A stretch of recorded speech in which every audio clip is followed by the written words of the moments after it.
क्या बोलेंगे सर, क्या नाम है आपका? एहसान अब्बासी मेरा नाम है। क्या बोलेंगे अब्बासी जी, एक जो दुखद घटना, एक जो क्राइम हुआ है, हैवानियत अपराध है, घटना नहीं जघन्य अपराध है। और एक 55-60 वर्ष का व्यक्ति अपनी बेटी से भी छोटी बेटी के साथ में, सह कर्मचारी जो उसके हैं, उसके साथ में जो उनके लेबर है, वो भी जघन्य अपराध करती है। 12 वर्ष की बच्ची जिसने पूरा जीवन पढ़ा था, उसके साथ में इतना जघन्य अपराध किया है। ऐसे मनुष्य को इस धरती पर रहने का अधिकार नहीं है, चाहे किसी समाज का हो, किसी भी धर्म का हो, किसी मजहब का हो। इस देश में जगह नहीं है, ना किसी समाज में जगह है, ना सनातन में जगह है और ना ही इस्लाम में जगह है। अच्छा, पीडीए की जो बात करते हैं अखिलेश यादव जी, बोल रहे हैं उन्होंने डीएनए टेस्ट होना चाहिए, अगर दोषी हैं तो डीएनए टेस्ट से पता होना चाहिए। अभी भी वो जो एक कहीं ना कहीं झुठलाने की, मना करने की इस तरह की जो कोशिश कर रहे हैं कि डीएनए टेस्ट करवा लो, और बोल रहे हैं कि गलत कार्रवाई हो रही है, जो टारगेट किया जा रहा है समाजवादी पार्टी कार्यकर्ताओं को, इस पे क्या बोलेंगे? अखिलेश जी के बयान निंदनीय है। वो एक पार्टी के राष्ट्रीय अध्यक्ष हैं, मुख्यमंत्री भी रह चुके हैं, आज सांसद हैं। क्या 12 साल की बच्ची के साथ जो अपराध हुआ है और जो गर्भवती है, अब आपको भी क्या साक्ष्य चाहिए? क्या आपकी जो सरकार है, आप भी सरकार में रहे हैं, आपके पिताजी भी सरकार में रहे, और आपके स्वर्गीय पिताजी तो ये कहते थे कि जवान युवाएं गलती हो जाती है, तो क्या मानसिकता वही मानसिकता आपकी? अब देश बदल गया है, आपको बदलना पड़ेगा।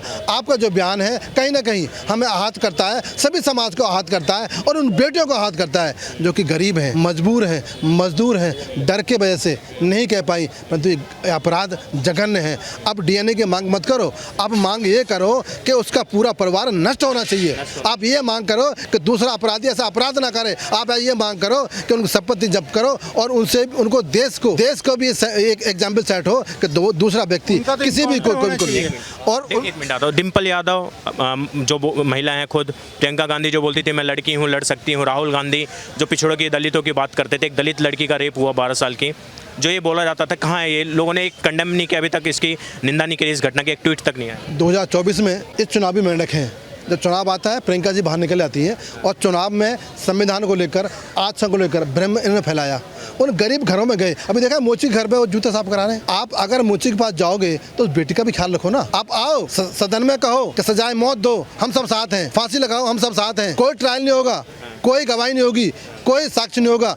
अगर बेटी कह रही है तो पूरे हिंदुस्तान के सामने सजाए मौत और चौराहे पे गोली मार दी जाए। आप आओ ना, नहीं कहेंगे, आपको लाभ है। काउंटर का सपोर्ट करते हैं, मैं सपोर्ट करता हूँ। कलयुग आ गया है, आपको समाज का आपको वोट चाहिए। जी की जो कार्रवाई हो रही है अभी, कानूनी कार्रवाई, बुलडोजर चला है, गिरफ्तारी हो रखी है, उस पर क्या बोलेंगे आप? हिंदुस्तान के अंदर एक ऐसा मुख्यमंत्री है जिसने 24 घंटे के अंदर न्याय प्रणाली को सशक्त कर दिया। हमारा देश का कानून है, लचीला है, लेकिन जब कृष्ण जी ने देखा, जब महाभारत हुआ था, तो अर्जुन के सामने उनके चाचा जी, ताऊ जी, गुरु जी खड़े थे, तो शस्त्र उठाने से थोड़ा सा हिचकिचाए और कृष्ण जी ने उठाकर अपना चक्र उठाया। तो ऐसे ही योगी जी ने कि जो सरकार है और जो सिस्टम है थोड़ा सा लचीला है, उन्होंने स्वयं एक बुलडोजर रूपी नाम का एक ऐसा हथियार उठाया है जो कि दहशत फैलाता है और अपराधियों की संपत्ति को नष्ट कर देता है, अपराध को नष्ट कर देता है। मैं स्वागत करता हूँ, पूरे देश में ऐसा भी मुख्यमंत्री होना चाहिए। खान पे अच्छी कार्रवाई हुई है, सही कार्रवाई, न्याय संगत कार्रवाई हुई। मैं तो कहता हूँ इससे बड़ी कार्रवाई होनी चाहिए और सभी समाज को करना चाहिए। जो अपनी बेटी से भी छोटी बेटी के साथ में ऐसा अपराध कर सकता है,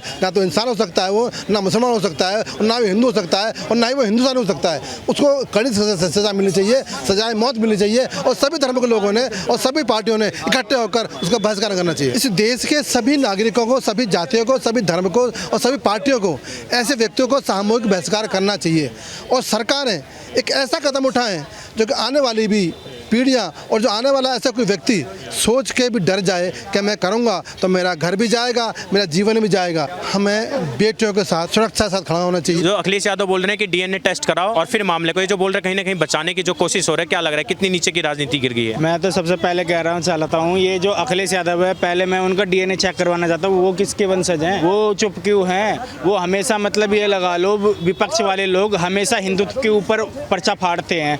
आज वो जो 12 साल की लड़की थी और बेकरी में नौकरी देने के बहाने उसको लेके गया वो मोइन खान, और कई दिनों तक बर्बरता के साथ उस 12 साल की बच्ची को वीडियो बनाया, और उसके नौकर भी उसके साथ बर्बरता के साथ उसका बलात्कार किया। अब चुप क्यों हैं रवीश कुमार, ध्रुव राठी खान जैसे लोग, विपक्ष चुप क्यों हैं? कहाँ गए? मुंह पे ताला लग गए क्या? ये मणिपुर का डंगा ही पीटते हैं बस। ये जो भगवान श्री राम के नगरी में, जिसको हम आस्था का केंद्र मानते हैं, जो विश्व का सबसे बड़ा केंद्र है भगवान श्री राम का, अयोध्या में ऐसा कांड हुआ है शर्मसार कर दिया पूरे संसार को। समाज को झकझोरने वाला कांड है ये। बिल्कुल ये लगा लो, हम तो ये सोच रहे थे कि वहाँ पे चलो बीजेपी के जो वहाँ पे विधायक थे उन्होंने कोई कार्य नहीं किया होगा, हार गई, चलो हार गई, उसके जो कारण कमियां थी। लेकिन हमने तो यार ये चीज सोच के बहुत बड़ा सदमा सा लगा कि वहाँ पे ऐसा कांड हुआ। सपा की सरकार आई नहीं, अभी 1 साल भी नहीं हुआ, 3 महीने भी नहीं हुआ, और वहाँ पे मतलब 12 साल की बच्ची के साथ ये रेप हुआ है वहाँ पे। तो अभी ये देख लो 5 साल में क्या हाल होगा वहाँ पे। ये सोचना चाहिए हिंदुओं को। ये जो जातिवाद में बटे हुए यादव, ब्राह्मण, जाट और गुजर और ये जितने भी ST SC जितने भी लोग बटे हुए हैं, उनको मैं सबसे पहले ये कहना चाहूँगा, बचा लो अपना देश को, अभी भी वक्त है। अफगानिस्तान से भागे हो, कश्मीर से भागे हो, केरल से भागे हो, तमिलनाडु से भागे हो, बिहार से भागे हो, किसी दिन उत्तर प्रदेश से भागना ना पड़े। और जब वहाँ से भी भाग जाओगे तो फिर भारत के बाहर कहाँ जाओगे? समुद्र में डूब के मर जाओगे या अपने धर्म के प्रति कभी खराबी होगे। ये हिंदुओं से मैं कहना चाहता हूँ, कहाँ गए सेकुलर हिंदू? अब तुम्हारी आंखें नहीं खुल रही, अब तुम्हारी आंखें नहीं खुल रही, या तुम्हें अब मतलब मणिपुर का दंगे का, या अब तुम्हें अलग से तुम्हें कोई टॉपिक चाहिए कि हाँ भाई मणिपुर में दंगा हो गया दोबारा।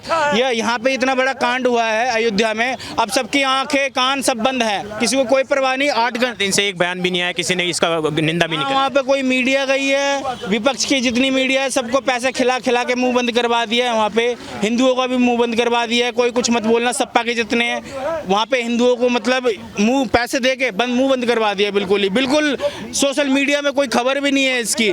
लेकिन आज योगी जी जो बुलडोजर चलाया तो दिल खुश हुआ मेरा।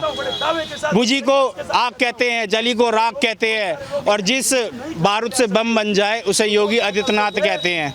तो उन्होंने जो काम किया बहुत अच्छा किया है, बहुत ज़्यादा संतुष्ट। कुछ वहाँ के साधु संत जो अयोध्या के कुछ लोग मांग कर रहे हैं कि ऐसे व्यक्ति का इनकाउंटर होना चाहिए, इनकाउंटर से ही न्याय मिलेगा उस बच्ची को, उस 12 साल की दलित लड़की को। देखो, चाहे मुस्लिम हो चाहे हिंदू भी क्यों ना हो, कोई भी मजहब पंथ का हो या कोई भी हमारे सनातन धर्म का हो, अगर उसने गुनाह किया है, ऐसा कार्य किया है ना, तो उसको सख्त सख्त सजा मिलनी चाहिए।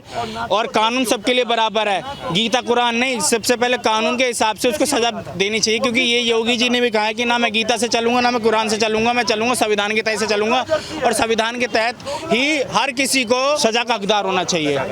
लेकिन ये सुप्रीम कोर्ट ही मियाँ लॉर्ड बन गई है। अब क्या कहे उसके बारे में, जो माई लॉर्ड थी वो मियाँ लॉर्ड बन गई है। अब उनके कानों में जूनी रेंग रहे हैं, अब वो चीज़ पता नहीं है उनको। वहाँ पे अयोध्या में ऐसा कांड हुआ है। अखिलेश यादव की और डिम्पल यादव, राहुल गांधी और इनके चुप्पी पे क्या बोलेंगे? जो प्रियंका गांधी की चुप्पी पे क्या बोलेंगे? मुंह पे जो ताला लगा है 3 दिनों से। सुनो, ये हमेशा विपक्ष जो लोग हैं ना, ये हमेशा बेरोजगारी मुद्दा और अग्निवीर के बस यही डंका पीटते रहते हैं। इनके पास यही मुद्दा है, इनको क्या पता इनके समाज में यादव समाज की बहन बेटी अगर बलात्कार हो जाए उसके मुद्दे पे भी नहीं बोलेंगे ये लोग। तो ये ऐसे ही लोग हैं विपक्ष चाटुकार। ये औरंगजेब बाबर के औलाद है, ये बाबर औरंगजेब की औलादे हैं, ये वो लोग हैं, ये चाटुकार चमचे हैं। तो वही कह रहा हूँ कि पाकिस्तान के ईमान का, चाइना के सामान का, पाकिस्तान के ईमान का, राहुल खान के बयान का और चमचे चाटुकार तलवे चाटने वालों का ज्ञान का कभी भी भरोसा मत करो।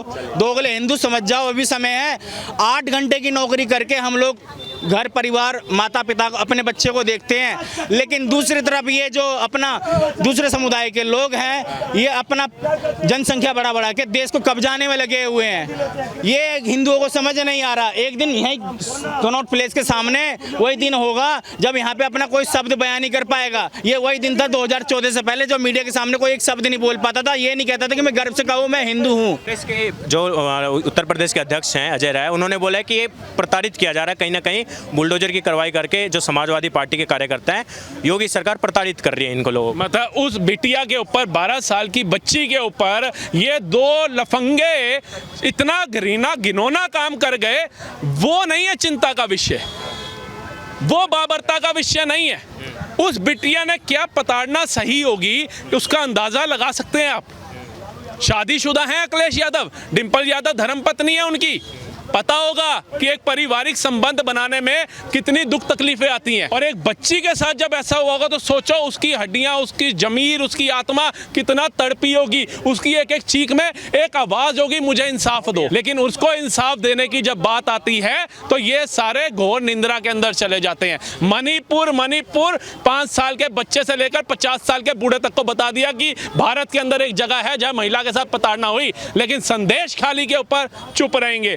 कांग्रेस निगम पार्षद की बच्ची के ऊपर चुप रहेंगे। साक्षी अपना साक्षी हो गई, इसके ऊपर चुप रहेंगे। निर्भया पे चुप थे, आज इस बच्ची के ऊपर भी चुप है। ऐसा विपक्ष थोड़ी ना हमने कहा था विपक्ष मजबूत करने के लिए हमने संसद के अंदर भेजना है। ऐसे विपक्ष ना होना ज्यादा बढ़िया था। कम से कम देश के अंदर बहन बेटियां सुरक्षित थी। एक सीट मिलते ही अयोध्या के अंदर इनके नेता ऐसी चीजों को अंजाम देने लग गए। सोचो जिस दिन पूरी सरकार बना दोगे वहां पर तो ये क्या हाल करेंगे भारत में बहन बेटियों का।